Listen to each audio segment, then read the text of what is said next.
Hi, my name is Robert Cowan. This is Visitacion Valley Community Unity. Want to thank you for listening in.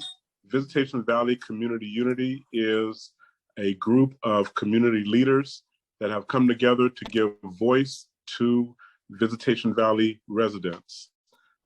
Considering the years of neglect and ignoring our community, we are determined to make a pathway for solutions for those that live in Visitacion Valley.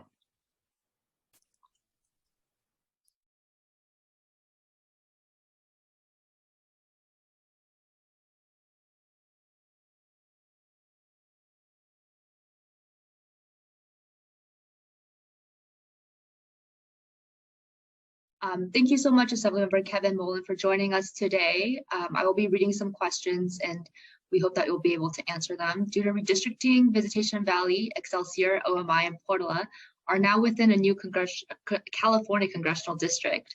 As San Franciscans, for the first time, we will be able to vote for a candidate that does not have a strong history advocating for our neighborhoods.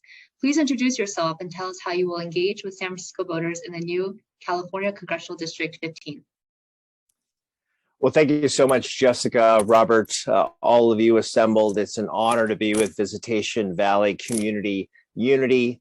This indeed will be new territory in terms of my representation when I am hopefully elected in November. I do have 10 years representing San Mateo County in the California State Assembly. I currently serve as the Speaker Pro Tem, the #2 officer there. I've had 60+ bills signed into law, brought home over $1 billion in transportation funding and climate resiliency funding.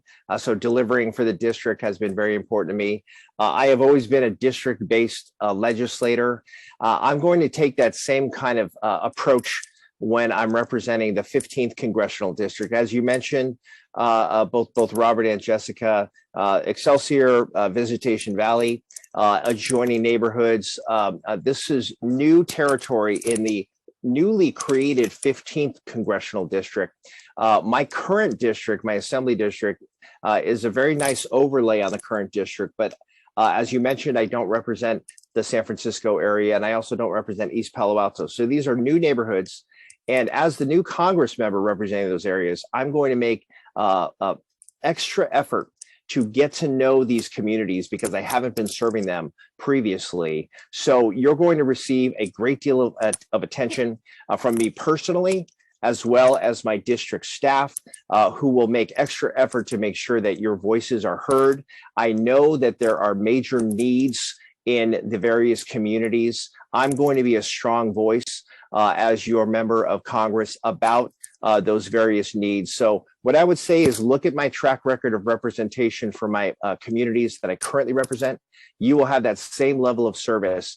And I'm succeeding somebody in Jackie Spear, who has set a standard for constituent service. I sort of came up through the ranks through her office and learned about district services and constituent services through her office. I am going to take that same approach representing the area. And let me just wrap by saying I will be a freshman Congress member getting on that plane from SFO just 10 minutes away from my home community here in South San Francisco. I am a lifer, by the way, 4th generation California, and grew up in South San Francisco.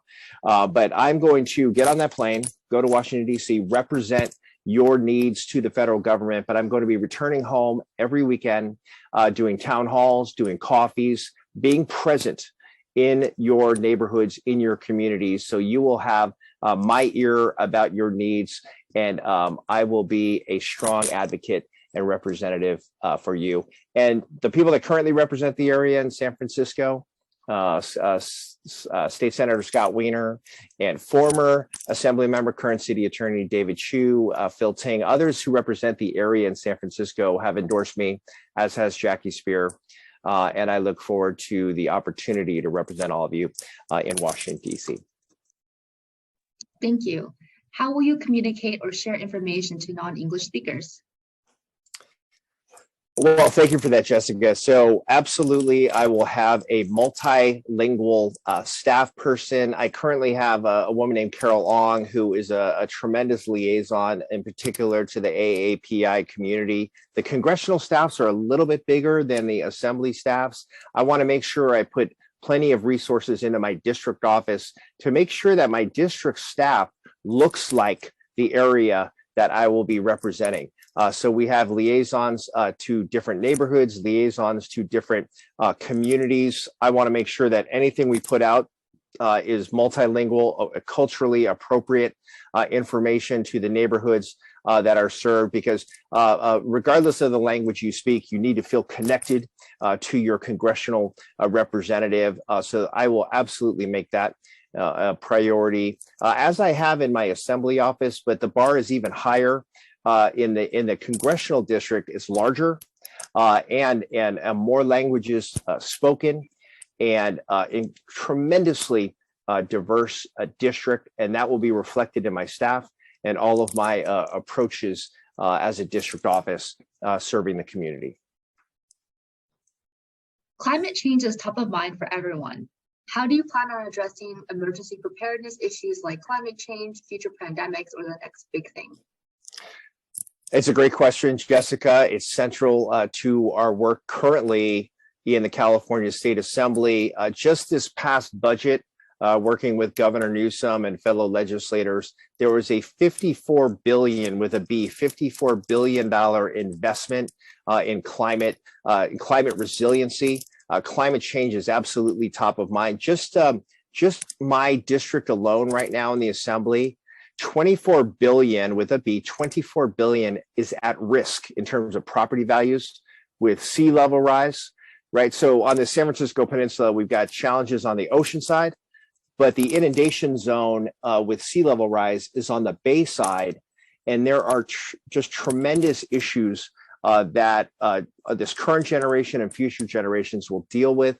I was the architect of a $3.7 billion resiliency package, which I am hoping is going to bring tens of millions of dollars, potentially hundreds of millions of dollars in wetlands restoration funding to the San Francisco Bay, because this isn't just an issue that affects San Mateo County or Alameda County or San Francisco. The 9-county Bay Area is going to be feeling the effects of sea level rise. So I'll be working regionally with my congressional partners on trying to secure more federal money for those challenges, but also partnering with state folks, because the state of California is absolutely leading on this. Just a quick note about pandemics, since you mentioned the pandemic. I think there are going to be great lessons learned by the CDC on what I would say was inadequate communication about the pandemic, about vaccine availability, about the whole range of things that needed to be done to properly deal with that pandemic.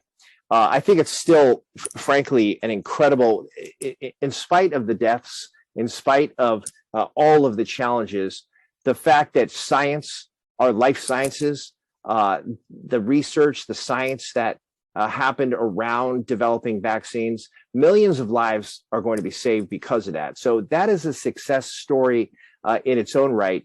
But the way the federal government communicated to the broader public about the pandemic, I think great improvements need to be made, because while this was talked about as a once in 100-year kind of a pandemic, the reality is with globalization, with climate change, with the interconnectivity globally, you're going to see more pandemics.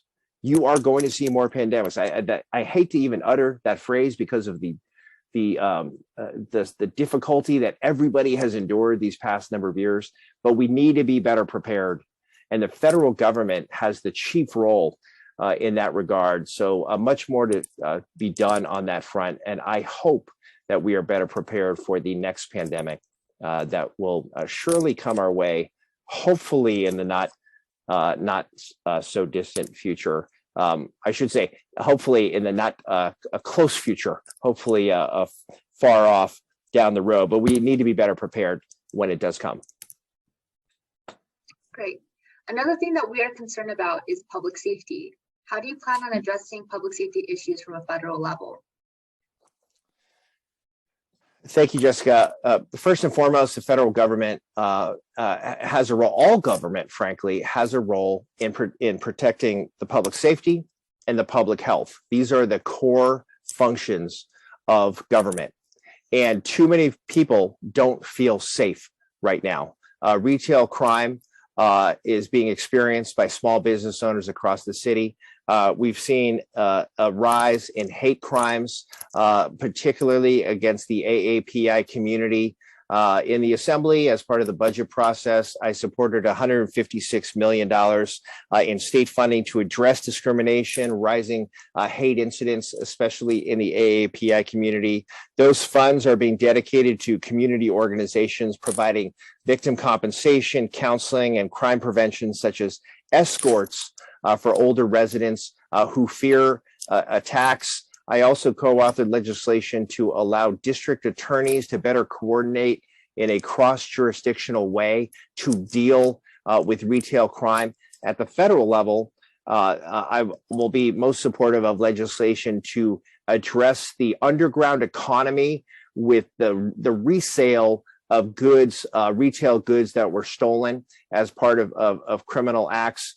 There is an underground economy, internet-driven. The federal government really has a role at addressing those markets. And so this requires a multi-pronged approach to deal with public safety. The president the other day said, fund police. The reality is we have to have a balanced approach. Yes, police enforcement is crucial, having the right tools, but we also need a police force that is sensitive to its interactions with the public, a better trained law enforcement community. In my county of San Mateo, I am supporting what is a citizens oversight committee that has people overseeing the actions of the department, a citizens oversight committee that can help restore trust between law enforcement and the broader community. So this is one of these issues that requires a multi-pronged, comprehensive kind of approach. But the federal government most certainly has a role in this regard. And I will put public safety certainly at the top of my priority list, given what's happening in our neighborhoods, which is absolutely unacceptable. People need to feel safe for commerce to thrive, for people to experience a proper quality of life. This goes to the heart of the role of government, and I will be a voice for it. Great. So our last question is, do you have any closing thoughts? Any closing thoughts? Well, just that I'm grateful that you've all taken the time on a busy Monday to listen to me. I know, something of an unknown commodity to the folks on this call, but this is that will be a thing of the past. Let's put it that way. I am going to make the effort to get to know each and every one of you, the nonprofit organizations that are the backbone of your community. I'm going to be frequenting those small businesses and those restaurants in your communities. I'm going to be looking for ways to support the health services that Jessica, that you represent, and others on the call. You will have an active, engaged, a district-based legislator. And it sounds kind of obvious, but not all Congress members are. Many move to Washington and you only see them a few weeks a year. That's not going to be me. You're going to have an active, engaged a Congress member representing your interests and working with my colleagues in San Francisco to make sure that you all don't feel like you are neglected. And I've heard that a couple of times now. I think that's an important point that you're making, and one that's going to resonate with me. And I will make sure that your voices are heard and the resources get to where they are needed, and that you have a champion for your neighborhoods representing you in Congress. Thank you so much. Thank you all. Have a wonderful day. Great to see you.